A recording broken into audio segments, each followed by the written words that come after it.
irankunda uko nyameze hagamba mu jambo rigoye ku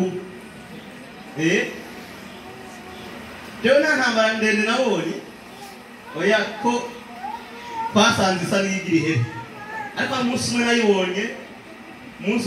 wabaye nk'usa muniniya intambara nyene aho twari guherereye bagwanyi baduteye ariko ndakunda Imana hajya bagwanyi nabo nyene baraza abantu b'Imana ndahumuriza abantu b'Imana murambe na Satani aratutwa abantu b'Imana bariko bararasa amasase ni menshi amasaha ni menshi arenganya ko bararasa yo nandi sinarinzi ibyo ndimo nari nkiri mutoya canigira inyuma y'umufuko w'ibiharage abagwanyi nabo baje kugwana kandi batere no gusagata aho nari imbere ariko nza numva umwe urabona umuntu atabizera kwiyegeza inyuma y'ibyo bakeneye guhava batwara ninyegeje mu mufuko abandi bariko bariruka isagara bagitaye ariko ndakunda Imana ndikizongera ati muze muvuge makeya turiho Imana agomba kutugira tubaho abantu bapfuye kugira yonyine habaye no kubaherekeza abagwanyi twabaherekeje baragenda turabikoreza ibintu nyene turabaherekeza turashikaniho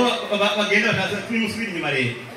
tuje dusanga abantu bapfuye ahitanye ni sasa bariko bariruka bahunga abandi ariko igitangaza cabaye bakiri muri ibyo masasa kiri menshi ndi munsi wa mfuko n'umuntu wa mbere arushikiriye akeneye kuwutwara ariko mubabwiye abandi bari ku ruhande muragira neza hari umuntu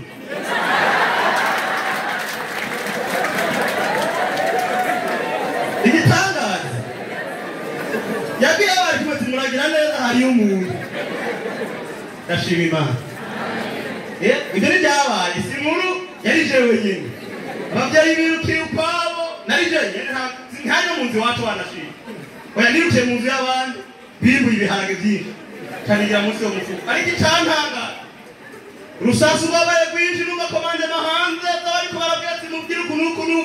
nta posiyo rimwe yasigaye y'abasirikare aho hantu utari yashize ngo ahunge ntawarakiriye ariko nza numwumva uhagaze mbere ngo tumuragira neza turabona hano hariyo umuntu Imana ihabwe icyubahiro ijuru riradukunda bene data ko Yesu yabyemeye nta n'ubundi yobya na Satani yabizi ko atacyo yotugira ijuru ryaradukunda dusoma ijambo y'Imana